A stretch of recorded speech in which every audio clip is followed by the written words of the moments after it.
গঙ্গার তীরে এসে দাঁড়িয়ে আছে। সুরধুনী গঙ্গা। সুর মানে কি? সুর মানে দেবতা, আর ধুনি মানে নদী। দেবতাদের নদী হচ্ছে গঙ্গা। যে নদীতে স্নান করে তারা পবিত্র হয়ে যায়, যে নদীতে স্নান করে মানুষ পবিত্র হয়ে যায়, সেই নদী গঙ্গার তীরে এসে আজকে মহাপ্রভু দাঁড়িয়ে বলছে, গঙ্গা চিদানন্দ ভার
সবাই যখন পাপ করে উদ্ধার হচ্ছে, আমার পাপটা কোথায় রাখবো? গঙ্গা বলছে মহাপ্রভুকে যে আমার পাপটা রাখবো কোথায়? মহাপ্রভু বললেন, গঙ্গা তোমার পাপ উদ্ধার কি করে হবে আমি বলে দিচ্ছি, শোনো। যেদিন দেখবে কোনো সাধু গুরু দুটি বাহু তুলে হরিনাম করতে করতে তোমার এই গঙ্গার তীর দিয়ে হেঁটে যাচ্ছে, ওই সাধু গুরুর চরণ ধরে যেদিন তোমার গঙ্গা জলে পড়বে, সেদিন তুমি উদ্ধার হয়ে যাবে। সাধুগুরু বৈষ্ণবের ধুলি যদি গঙ্গায় পড়ে গঙ্গা উদ্ধার হয়, আর সাধুগুরু বৈষ্ণবকে দেখলে আমরা মানব জনম সার্থক না করে সাধুগুরু বৈষ্ণবকে দেখলে আমরা ঠাট্টা করি। বাবা, আমরা হিন্দুরা করি। একটা মুসলমান পাড়া দিয়ে যদি একজন চৈতন্য রেখে হাতে নামের ঝুলি নিয়ে যদি যায়, দেখবেন ঠাট্টা করে না তারা। তারা জানে হিন্দুদের মধ্যে যা কিছু আছে তারা যাচ্ছে, কিন্তু আমাদের এই হিন্দুদের মধ্যে যদি সাধুগুরু বৈষ্ণব হেঁটে যায়, তারা বৈষ্ণবকে দেখে এখনো পর্যন্ত আমাদের হিন্দু নারীরা, হিন্দু পুরুষেরা বলে, ওই দেখো সাধু সেজেছে, সাধু হয়নি, সাধু সেজেছে। বাবা, সেজেই দেখ না কেমন লাগে। আগে তো সাজ, পরে তো কৃপা পাবি। আগে তো বৈষ্ণবের সাজটা নে। গোপী সাজ না নিলে গোবিন্দ পাওয়া যায় না। আগে গোপী হতে হবে, তবে গোবিন্দ পাও। পুরুষ হলে কখনো গোবিন্দ পাওয়া যায় না। সেই ব্রজবালারা কেঁদে কেঁদে বলেছিলেন। আজকে মহাপ্রভু সেই কারণে গঙ্গাকে বললেন, গঙ্গা যদি কোনো বৈষ্ণব তোমার তীরে নীরে হেঁটে যায়, মহাপ্রভু তো নিজেই বৈষ্ণব, একজন সন্ন্যাস, কেন তার চরণ ধরিতে গঙ্গা পবিত্র হচ্ছে না? মহাপ্রভু শিক্ষা দিলেন, আমাতে নয়, আমাতে নয়, আমার ভক্ততে, আমাতে তুমি উদ্ধার হবে না গঙ্গা, আমার ভক্ততে উদ্ধার হবে। যেদিন আমার ভক্ত হাগৌর হাত কৃষ্ণ বলে ডেকে তোমার গঙ্গা জলে পা দেবে, সেদিন তুমি উদ্ধার হবে। সেই বৈষ্ণবের ভিটা, সেই বৈষ্ণবের চরণধুলি যদি এই 3.5 হাত ভিটায় পড়ে, বাবা, বাড়ির ভিটা লাগবে না। বাড়ির জমি ভিটাতে ভগবান যদি বললেন বৈষ্ণব পা না দেয়, তাতে দুঃখ নাই, কিন্তু এই 3.5 ভিটায় যদি আমার বৈষ্ণবের চরণধুলি পড়ে, এই 3.5 ভিটাটা নামের ঘুঘু চড়ে উদ্ধার।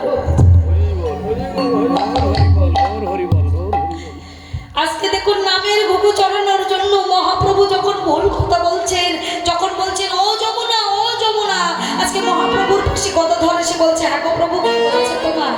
তুমি একবার বলছো যমুনা, একবার বলছো গোপী, তোমার ভাবটা কি? আজকে তুমি তো অন্যভাবে আছো। যেই বলেছে তোমার ভাবটা কি, আজকে মহাপ্রভু বলছে ভুলে গেছো। গদান আজকে পুরুষ দেহ পেয়েছে বলে আমায় ভুলে গেছো। যেদিনে বৃন্দাবনে ওই বাদিনীর ঘরে বসে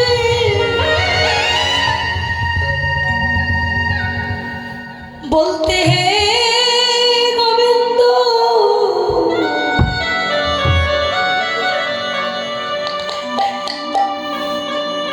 আমরা নারী দেহ পেয়ে তোমায় ডাকতে পারি না।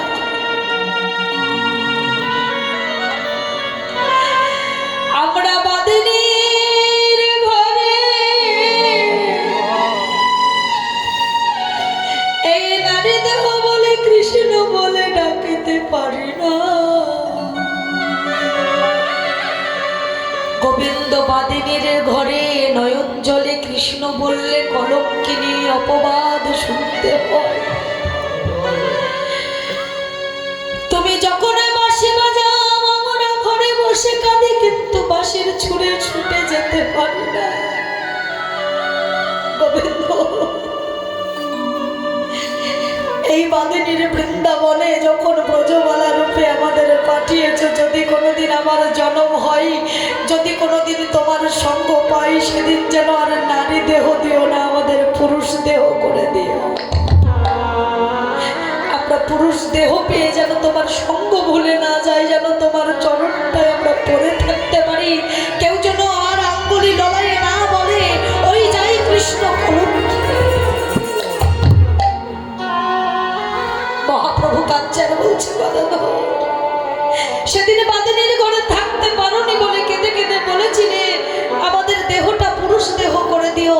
আজকে পুরুষ দেহ করে দিয়েছি আর আমাকে ভুলে গেছো। আমি কথা দিয়েছিলাম আগত কলিযুগে যেদিনই আমি নদের নিমায় হব, ওই নদের নিমায় হয়ে যেদিন নদে দাঁড়াবো, সেদিনে তোমরা আমার সঙ্গ করো, আমি পুরুষ দেহ করে দেব। সেদিনে কেঁদে কেঁদে বলেছিলে দয়াময়, এই বৃন্দাবনে ডাকিতে পারলাম না, তাতে দুঃখ না, কিন্তু নদে গিয়ে যেন তোমার চরণ ছাড়াই আমাদের না হতে, যেন সঙ্গ ছাড়া আমাদের তুমি করো না গো।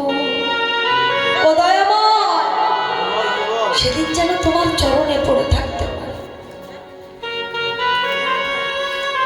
সেদিনে সঙ্গ ছাড়া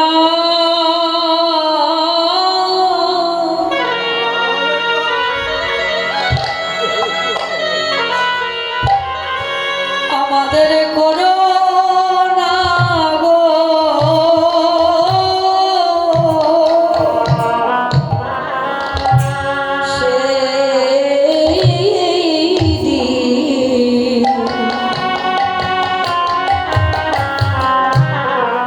সেদিন সঙ্গ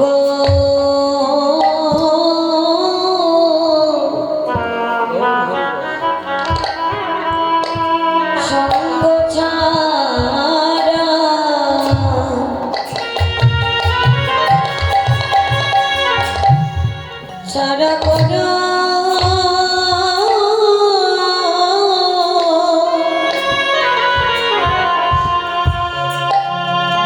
করুণা গে।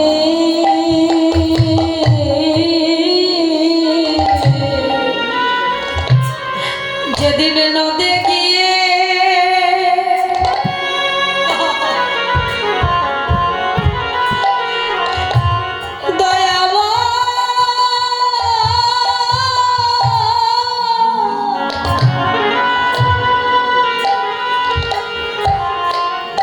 তুমি গৌর হবে,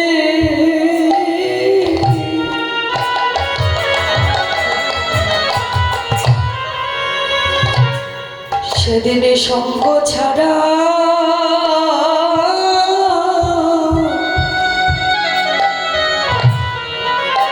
আমাদের করো না গো।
সেই মহাপ্রভু আজকে আমার যত ভুল কথা বলছে আর নদিয়ায় দাঁড়িয়ে দাঁড়িয়ে আজকে সুরধনী গঙ্গাকে দেখে একবার প্রণাম করে বলছে ও যমুনা, আর সখাদের ডেকে বলছে এই তো আমার সেই গল্প। আজি মহাপ্রভু আমার আজি ফুল বন দেখি আজি গোড়াই আমার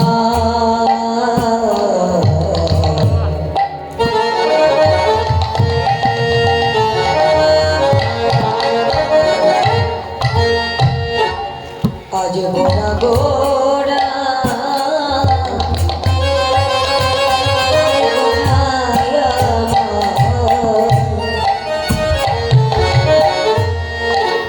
আজ গোড়ায়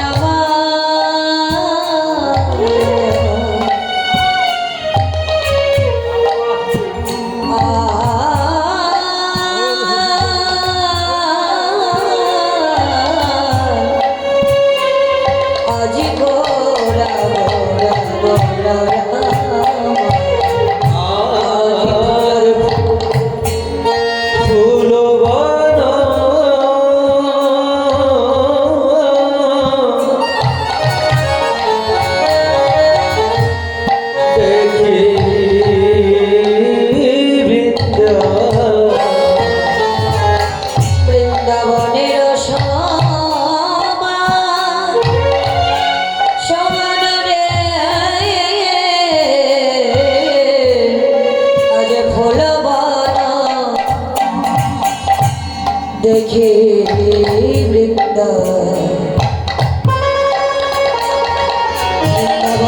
সমান সহচর গণহেরি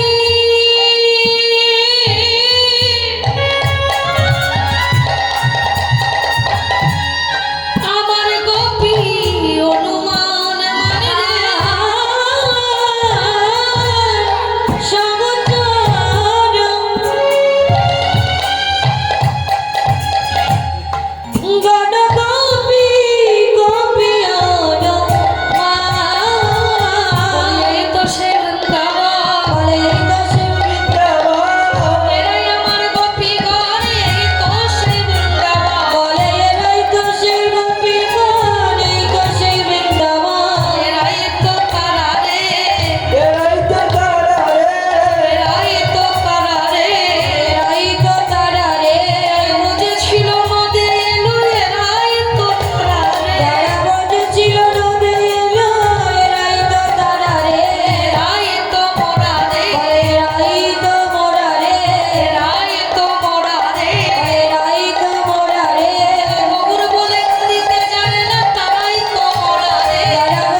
মহাপ্রভু নিজে বলছে, পদকর্তা কলম দিয়ে বলছে এরাই তো মোরা, এরাই মোরা, এরাই মোরা। কোন মোরা? বললেন যারা ব্রজে ছিল নদে এসেছে অথচ নদে এসে ভুলে গেছে। বলেছিল আমরা গৌর বলে কাঁদবো, আমাদের পাঠিয়ে দিও, আর যেই না পাঠিয়েছে গৌর বলে কাঁদতে জানে না। সেই জন্য আজকে গৌর বলছে এই দাদা আমার সেই মুরলী কোথায়?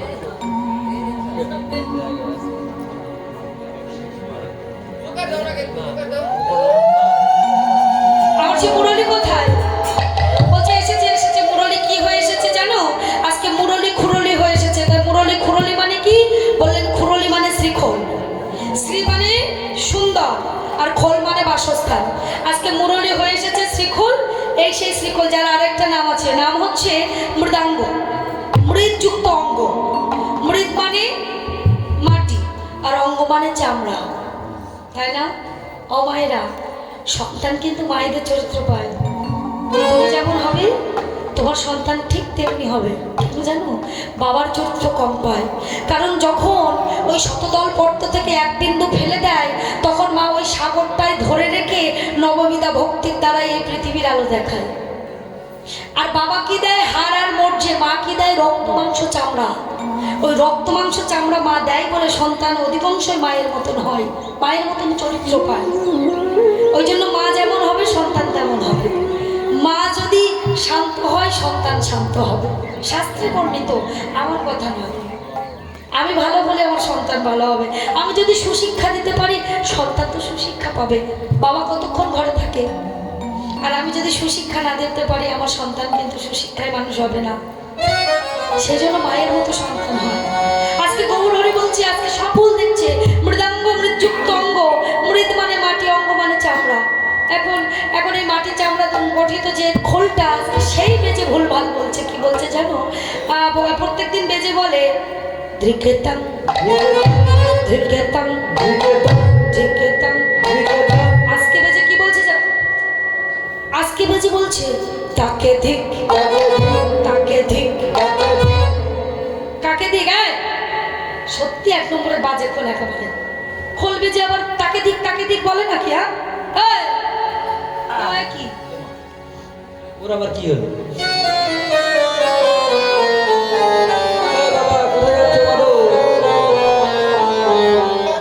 বাবা কোথায় কোথায় যাচ্ছ? কেন? 5,000 টাকা দাম। এই খোলে যদি বলে যে বাজে খোল, তাহলে কি রাগ ধরবে না? এত রাত্রি রাত বাজাবে এটা টাকা নেই। আচ্ছা ঠিক আছে ঠিক আছে, আমি বলেছি ভুল কথা। বেশ খোলি, দাঁড়াও আগে। ও মায়েরা, আপনারা বলুন তো খোলটা কি করে? বলুন খোলটা কি করে? বাবা আপনারা বলুন খোলটা কি করে? বাজে তো। আপনারা বলুন খোলটা কি করে? এবার বলুন। বাজে মানে বাজে। বাজে শব্দের অর্থ খারাপ? হ্যাঁ। তুমি খোলটা কি করো? বাজাই। তুমি বাজাও।